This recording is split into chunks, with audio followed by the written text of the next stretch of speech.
વડોદરા શહેરના સયાજીગંજ પશ્ચિમ traffic police વિભાગ દ્વારા વાહનોની હરાજીનું આયોજન કરવામાં આવ્યું હતું। વડોદરા શહેરના પશ્ચિમ ટ્રાફિક પોલીસ વિભાગ દ્વારા હરાજીમાં વિવિધ પ્રકારના વાહનો જેમ કે મોટરસાઇકલ, કાર અને અન્ય વાહનોની હરાજી વડોદરા ટ્રાફિક પશ્ચિમ વિભાગની કચેરીની સામેના ગ્રાઉન્ડમાં કરવામાં આવી હતી, જે લાંબા સમયથી પોલીસ સ્ટેશનમાં બિનઉપયોગી સ્થિતિમાં વાહનો હતા।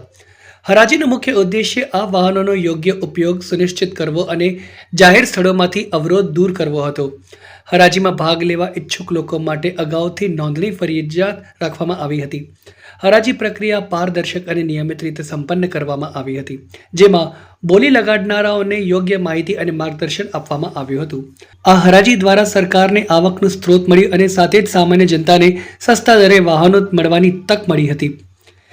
આ પ્રકારની હરાજીઓમાંથી શહેરમાં ટ્રાફિક વ્યવસ્થા સુધારવામાં મદદ મળે છે।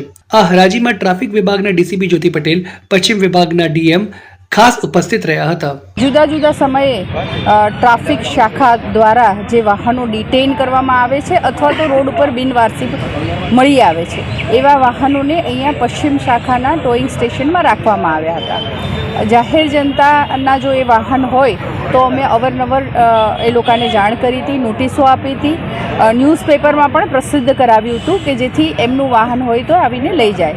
ઘણા ખરા વાહન ચાલકો એમના વાહન આવીને લઈ ગયા છે, પણ છેલ્લે 38 વ્હીકલ્સ એવા હતા જેણે કોઈ વાહન ચાલકે ક્લેમ કરેલ ન હતા, જેથી એવા 38 વાહનોની આજે અહીંયા પશ્ચિમ શાખા સયાજીગંજ ટ્રાફિક શાખા ખાતે ટોઈંગ સ્ટેશન ખાતે હરાજી રાખવામાં આવી હતી, જેમાં લગભગ 80 જેટલા વેપારીઓએ ભાગ લીધો હતો અને 38 જેટલા વાહનોની અપસેટ કિંમત અમે 1,71,000 જેટલી નક્કી કરી હતી, જેની સામે હરાજીમાં અમને 1,95,000 ની કિંમત ચૂકવી અને વેપારીએ આ વાહનોનો હરાજીમાં નક્કી કરવામાં આવ્યો।